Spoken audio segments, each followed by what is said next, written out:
Mesdames et messieurs, chers collègues, bonjour à tous.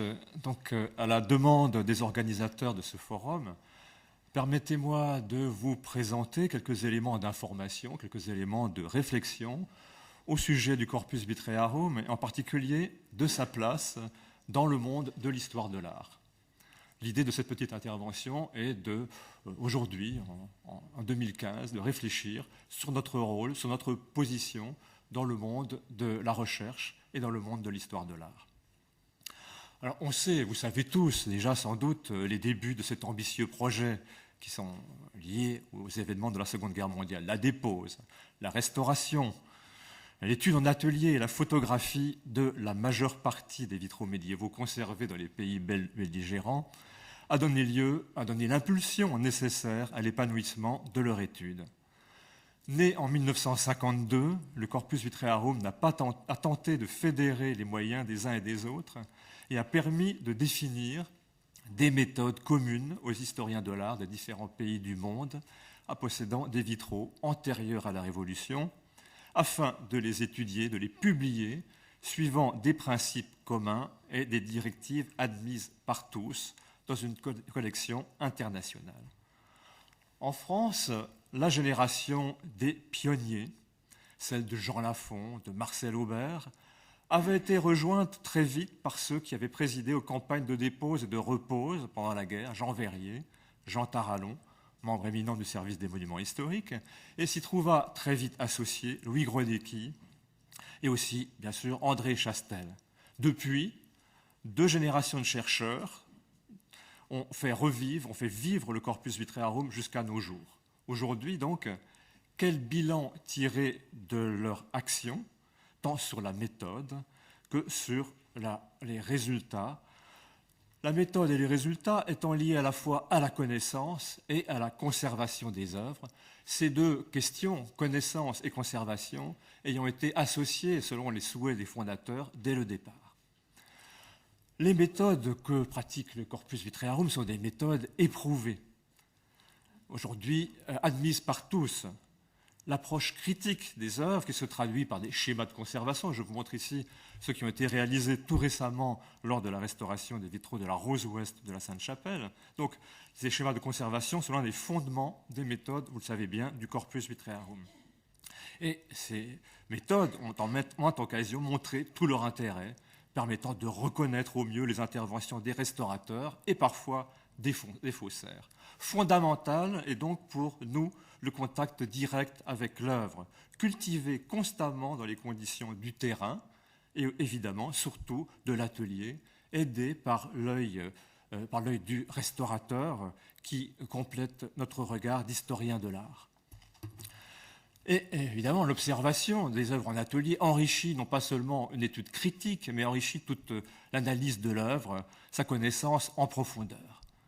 Cette approche matérielle qui est le fondement de notre travail, est évidemment complètement couplée avec l'approche historique, qui est aussi le second fondement de notre approche, une approche historique et documentaire exhaustive, elle aussi. Donc ces bases solides, ces bases indiscutables, celles que pratiquait déjà jadis Jean Lafon comme pionnier, ont fait le succès du Corpus Vitrearum. Ce succès s'inscrit dans le temps. Aujourd'hui, 14 comités membres ou associés peuvent s'enorgueillir de publications, environ 120 à l'heure actuelle, ouvrages qui font une réputation internationale. Parmi les derniers volumes parus, le 5e et dernier volume de la Catalogne, qui achève cette entreprise dans cette province de l'Espagne. Et puis, tout récemment, les Allemands, le comité allemand vient de publier un ouvrage de Daniel Parello sur Ratisbonne et le Haut-Palatinat qui s'ajoute à la collection publiée par le corpus allemand qui est extrêmement régulière. Mais le temps des pionniers dont je viens de parler, le temps de l'élaboration des méthodes n'est pas achevé. Le cadre et les missions qui ont été fixées dans les années 50 du XXe siècle, donc celle d'étudier de façon systématique, de façon exhaustive, un patrimoine fragile, ignoré et dispersé, celui des vitraux du Moyen-Âge et de la Renaissance, reste de rigueur. Le travail n'est pas terminé en France. On vous l'a dit tout de suite il y a quelques instants, parce que ce pays peut-être a le lourd privilège de posséder plus de vitraux que tous les autres pays du monde réunis. Donc ce temps des inventaires, par lequel il fallait nécessairement commencer pour réunir la matière d'autres études, ce temps des inventaires n'est pas tout à fait achevé. Mais on note avec une satisfaction grande que l'effort commencé maintenant il y a plusieurs décennies ne s'est jamais interrompu, soutenu par le ministère de la Culture et de la Communication, et malgré la fragilité de notre organisation, se poursuit donc vers l'achèvement. L'achèvement qui va être, on peut estimer, à l'horizon 2016-2017. Cela vient de nous être annoncé. Mais donc la politique que nous avons tenté de définir aujourd'hui au sein du comité français est celle-ci. Les monographies, les lourds travaux de monographie se concentrent aujourd'hui sur les ensembles les plus importants. Donc, les volumes de Chartres et de Bourges sont en préparation et devraient sortir dans les prochaines années. Quant au recensement, eh bien, on vous l'a précisé tout à l'heure et la carte vous l'indique aussi, les 2 derniers volumes sont en préparation. Donc, d'ores et déjà, cet instrument de recherche solide apparaît presque terminé et nous offre déjà un observatoire privilégié du patrimoine vitré. Par exemple, il permet de confirmer cette incomparable richesse de la France en vitraux anciens. Il met en évidence la répartition très inégale de ce patrimoine dans le temps comme dans l'espace. La Champagne, certes, la Haute-Normandie sont les régions les mieux dotées. Cependant, en des degrés divers, la majorité des vitraux qui dataient, selon Louis Grodecki, de la fin du Moyen-Âge et du XVIe siècle, se trouvent confirmés, cette image se trouve confirmée, mais aussi largement nuancée. Cette image est surtout valable pour le nord de la France. Dans le Midi que nous abordons maintenant, nous voyons un paysage bien différent. En Auvergne, c'est le XVe siècle qui domine. Dans le sud de la France et en Languedoc-Roussillon, dans le bas Languedoc que j'étudie en ce moment tout spécialement pour le recensement, c'est tout à fait autre chose. C'est la période 1290-1330 qui représente l'essentiel du corpus dans une région qui, à l'époque, était investie par le pouvoir royal qui a apporté un élan au domaine du vitrail. Dans ces régions, donc, les problématiques se déplacent complètement. Se pose dès lors la question des débuts du vitrail qui, dans ces régions, est fort peu documenté et peu représenté même par les recherches archéologiques. Dans le contexte des régions en cours d'étude, la difficulté est aussi double. Souvent avoir à travailler avec des unicums, des œuvres isolées, totalement isolées aujourd'hui, qui sont les rescapés de destruction massive. Tenter donc d'expliquer les lacunes, tel aussi un deuxième défi. En Languedoc, la cartographie des vides, dans le bas Languedoc, la cartographie des vides et celle des pleins est en grande partie superposable avec la présence protestante très longue entre les années 1560 et le début du XVIIe siècle, comme vous le voyez sur cette image. Ainsi donc, aujourd'hui, à la tête d'une immense documentation et possédant la mémoire de milliers de verrières vues dans toutes les régions de la France, in situ et en atelier, les chercheurs actuels disposent d'une expertise précieuse. Elle ne vaut pas seulement pour les questions relevant de l'histoire de l'art. En effet, les chercheurs du Corpus Vitrearum relèvent le niveau, sont une sorte de vigie, sont capables d'observer ce qui se passe dans le monde du vitrail. En particulier, ils observent l'état de conservation des œuvres, exerçant donc un rôle de vigie dans un contexte général qui n'est pas toujours aussi favorable qu'on le souhaiterait. Par exemple, traversant la France, on observe les difficultés des propriétaires, on observe les effets de la réforme, de la maîtrise d'œuvre, de la maîtrise d'ouvrage sur les édifices n'appartenant pas à l'État en particulier. Nous sommes observateurs privilégiés du travail des restaurateurs et nous avons suivi la transformation symptomatique du métier avec sa spécialisation partielle et inévitable entre créateurs et restaurateurs, liés pour une bonne part à la mise en place au début des années 80 d'une maîtrise de sciences et techniques de restauration de Paris 1 spécialisée en vitrail. La qualité et le niveau des restaurations est évidemment très, très différent. Quelquefois, et heureusement de plus en plus souvent, les historiens de l'art membres du Corpus Vitrearum sont aussi les acteurs des restaurations. Les grands chantiers, Chartres, Poitiers, la Sainte-Chapelle de Paris, Riom, la Sainte-Chapelle de Riom, sont des chantiers auxquels nous participons en ce moment avec le travail de nos études critiques et la participation au conseil scientifique de ces grands chantiers.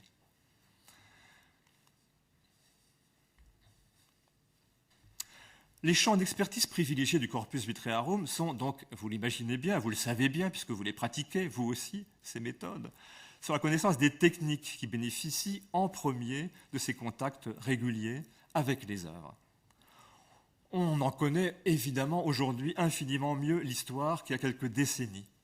Il suffit d'évoquer pour la France à ce sujet les actes du colloque de 2006, le colloque du Corpus Vitrearum de 2006, le vitrail et les traités, le volume de la série études du Corpus Vitrearum Antoine de Pise, l'art du vitrail vers 1400, paru en 2008 sous la direction de Claudine Lautier et de Dany Sandron. Les techniques anciennes méritent évidemment d'être étudiées par elles-mêmes, on n'en doutera pas.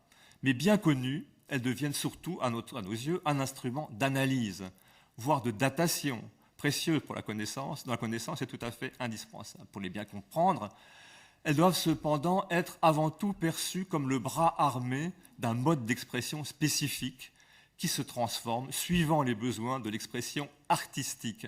Le cas du jaune d'argent est à ce sujet tout à fait symptomatique, apparu en France, à Paris autour de 1300, mais pas du tout pratiqué ou très peu avant le XVe siècle dans le monde germanique, et pas non plus, et de la même manière, peu pratiqué, peu utilisé dans le sud de la France. Désormais donc, nous refusons aujourd'hui de commencer toute approche pédagogique ou même savante en parlant de la technique du vitrail.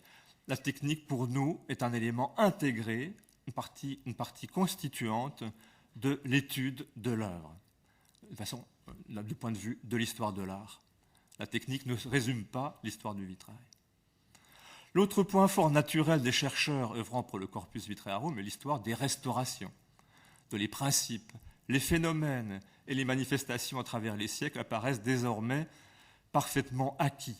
Ici, les surprises ne sont plus que de détails. Et c'est par ce biais que tous les historiens de l'art, que tous les historiens du vitrail ont commencé, dès le début du Corpus Vitrearum, à travailler sur les ateliers de peintres verriers des 19e et 20e siècles. Aujourd'hui, je peux évoquer pour vous et rappeler pour ceux qui n'y participent peut-être pas, la réflexion globale que mène le Corpus Vitrearum sur l'ouverture du champ de recherche de notre entreprise au 19e et 20e siècle. Nous travaillons actuellement, après avoir fait circuler un questionnaire, après avoir obtenu des résultats de tous les pays membres, à l'élaboration de nouvelles directives qui seront soumises à l'approbation des membres du Corpus Vitrearum lors du colloque de 2016 à Troyes, de façon que le champ d'études de notre entreprise s'ouvre de la façon la meilleure et la plus adaptée à l'ensemble de la connaissance du vitrail, toute époque confondue. Mais pour en venir maintenant à des questions proprement d'histoire de l'art, quelle place pour le vitrail dans l'histoire de l'art? Bon, on le sait bien, c'est un vieux cheval de bataille, c'est une grande forme de la peinture monumentale. Louis Grodicki, André Chastel ont déjà développé depuis très longtemps, depuis des décennies, cette image qui est tout à fait juste, bien entendu. Et depuis nos maîtres, un grand nombre d'études en ont montré tous les aspects de ces liens entre la peinture, le monde de la peinture et le monde du vitrail. Je peux évoquer la table ronde vitrail et art graphique en 1999. Je peux évoquer d'autres études, en particulier les travaux d'Hartmut Scholz, sa thèse publiée en 1991 dans le cadre du corpus allemand, premier volume de la série études, les travaux de Susanna von Reuven et de bien d'autres. Parallèlement, donc, les historiens de la peinture se sont appropriés, tout naturellement, le domaine du vitrail. Et on n'en sera pas surpris, bien entendu, dans la mesure où le travail des peintres, bien documenté pour la fin du Moyen-Âge et le XVIe siècle, comporte, pour ceux qui ont la capacité de dessiner, de pourtraire, comme on disait, de proposer des projets, de composer des projets de tapisserie aussi bien que de vitrail, bien entendu. Cette appropriation, bien que pleinement justifiée par les historiens de la peinture, a tendance cependant à confiner le peintre verrier dans un rôle de simple exécutant ou au mieux d'interprète chargé de la technique. ce qui ne recouvre pas, vous en serez évidemment d'accord, l'ensemble de la réalité, car l'invention est partagée, est souvent partagée à chaque étape de l'élaboration et de l'exécution d'une œuvre. Manifestation donc possible de l'art des peintres, le vitrail, jusqu'au XIXe siècle, n'a jamais abandonné ses principes propres, on le sait bien. C'est une chose peut-être qu'il faut rappeler. Et la thèse de Laurence Rivial, qui avait été publiée en 2007, évoque justement comment le vitrail s'avère être un médium bien spécifique et bien plus puissant, que bien d'autres en son temps. C'est un instrument majeur de la réaction catholique qui s'est s'imposer face à la réforme en France. Ces grandes images qui sont affichées aux yeux des fidèles restent aussi puissantes que celles, gardent le même pouvoir que celui qu'évoquait dès le XIIe et le XIIIe siècle Fugère et Durand de Mande. Cependant, rien n'y fait. Aucune étude ne pourra bousculer la hiérarchie des arts établie depuis la Renaissance. Le vitrail, donc, n'échappera pas à être considéré comme un art décoratif, un art appliqué, ou être classé parmi les arts de la couleur ou parmi les arts industriels, comme on disait au XIXe siècle. En conséquence, il devient aujourd'hui presque périlleux de s'aventurer dans un travail académique où on ne traiterait que du vitrail seul. Et nous en avons tiré la leçon au Comité français des Corpus Vitraearum, si bien que le prochain volume de la série études à paraître est intitulé « Art et artistes et commanditaires en Champagne du Nord, milieu du XVe siècle, fin du XVIe siècle, où le vitrail n'apparaît que parmi les autres productions des arts figurés. » Malgré toutes ces spécificités, qui sont évidentes, que nous apprécions, que nous défendons, bien entendu, le vitrail n'est pas reconnu comme ayant un développement propre. Et hors contexte spécifique, il ne peut être enseigné pour lui-même. En tout cas, ce n'est guère le cas en France.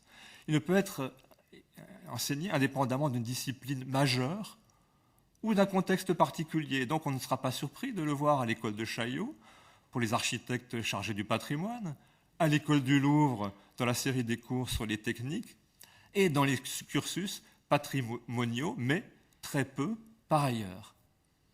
Et ce n'est, à mon sens, pas un hasard si la recherche sur le vitrail se trouve depuis maintenant près de 4 décennies en France, confiée en partie à une petite équipe d'un laboratoire du CNRS et surtout au ministère, comme ça a été rappelé tout à l'heure, au ministère de la Culture, le laboratoire des monuments historiques, l'ancienne cellule vitrail.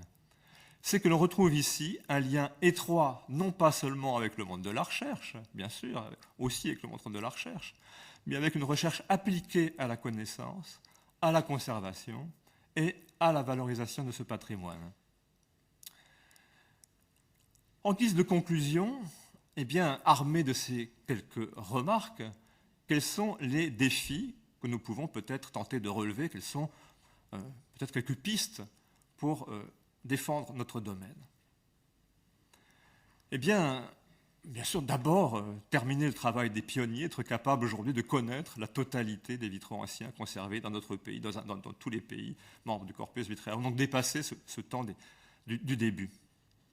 Mais dans un contexte relativement peu favorable, transmettre cette expertise que nous avons acquise au cours des décennies et défendre aussi, garder, je dirais, l'esprit fantassin pour défendre notre méthode, une méthode historique, une méthode archéologique, une méthode d'histoire de l'art liée intimement au contact avec le terrain et avec l'œuvre. Aussi, pour dépasser le cadre du monde des savants, cela a été aussi évoqué tout à l'heure, eh bien, livrer des synthèses accessibles à un public qui n'est pas acquis à notre cause. L'ouvrage qui a été déjà évoqué tout à l'heure par M. Loïa Asquette est paru donc l'an dernier et tente de transmettre à un public qui n'est pas le public des savants, qui n'est pas le public des historiens du vitrail exclusivement, la synthèse des bilans de l'activité de notre recherche depuis quelques décennies. Je ne il y a un peu de difficulté aujourd'hui à en apprécier l'écho, en apprécier la portée, mais en tout cas, c'était un devoir pour nous de développer, de faire cet effort, en tout cas, de synthèse qui existe maintenant, qui est à votre disposition. Mais puisque le contexte de l'histoire de l'art, dans le contexte de l'histoire de l'art, il n'est guère possible de dépasser une hiérarchie établie, peu favorable, et de défendre un développement particulier du vitrail au cours de son histoire, les solutions pour faire vivre notre domaine sont à chercher ailleurs. Et je crois que les approches pluridisciplinaires sont aujourd'hui à la fois, certes, une mode, peuvent être aussi quelquefois imposées, mais sont certainement une solution. Elles ont en effet bien des avantages, permettant cette fois de faire avancer une question au-delà des limites, des pratiques et des capacités de chacun. Donc de dépasser un cadre purement académique, un cadre académique qui est pour nous, il faut le reconnaître, un tout petit peu castrateur. Et on se souvient à ce sujet, je voudrais évoquer en quelques mots le succès en cours, enfin j'espère le succès en tout cas, des travaux, je rappelais le succès des travaux sur Antoine de Pise et évoquer le travail en cours sur la rose ouest de la Sainte-Chapelle dans le cadre du projet Convergence Sorbonne Université. Nous espérons de ce projet beaucoup pour dépasser justement les limites de notre propre discipline. Mais le présent forum, si important pour la vie de notre discipline, est en soi un magnifique modèle de cette pluridisciplinarité. Le thème des débats qui vont s'engager, comment prendre soin d'un patrimoine fragile, réunit, je crois, de façon idéale, scientifiques, restaurateurs, historiens de l'art, maîtres d'ouvrage et maîtres d'œuvre chargés des restaurations, étudiants, etc., dans un but commun, confronter ces points de vue et ces solutions pour contribuer à une meilleure conservation du patrimoine, sans passer nécessairement par la case restauration, lourde et coûteuse. Bon travail à tous lors de ce forum.